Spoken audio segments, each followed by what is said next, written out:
Hello, everyone. Welcome to video 22. This video corresponds to level A2, and in this video, you will learn how to use should and shouldn't. So let's begin with today's competencies. So today, you will learn how to give advice using should and shouldn't. So this is the pre-task.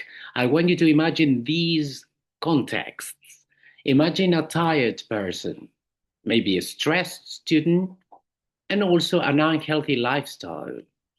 Think about these three contexts. Imagine that your three best friends are dealing with these issues. One of them feels tired, the other one feels stressed out, and the other one is eating unhealthily. So, what advice would you give them? So, we use should for advice. For example, you should sleep early. Oh, you should eat healthy food. We use shouldn't for negative advice. For example, you shouldn't eat junk food. You shouldn't stay up late. So the structure for you to give advice is should, shouldn't, okay, plus the verb or the base verb. For example, you should study, you should work, you should pay attention, you shouldn't eat hamburgers, you shouldn't drink Coke.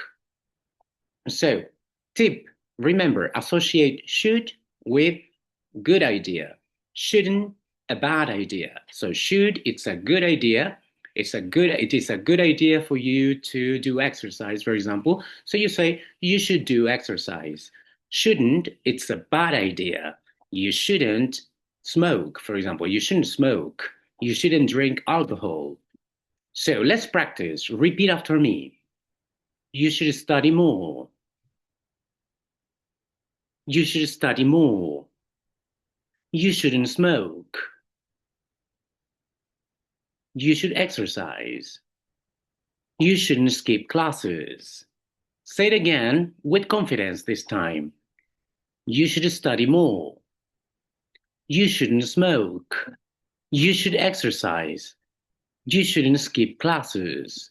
So repeat after me. Should. Shouldn't. Should. Shouldn't. Okay, so remember we use should and shouldn't to talk about good ideas or bad ideas. We use should or shouldn't to make recommendations, to give advice. So now you have 1 minute challenge, and your job now is to give 5 pieces of advice for exams in that scenario. What should you do to succeed in passing your exams or when having tests at university or at school. So you now have 1 minute to think and to give advice. Remember, use should, shouldn't.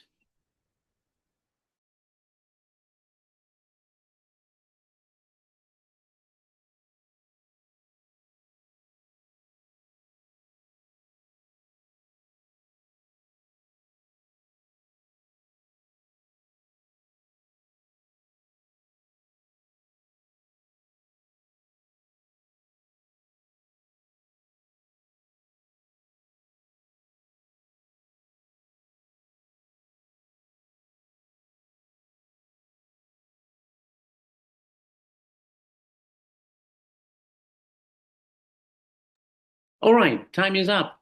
So if you've been able to give advice and to use should and shouldn't to make recommendations, then well done. Okay, you're in the right direction.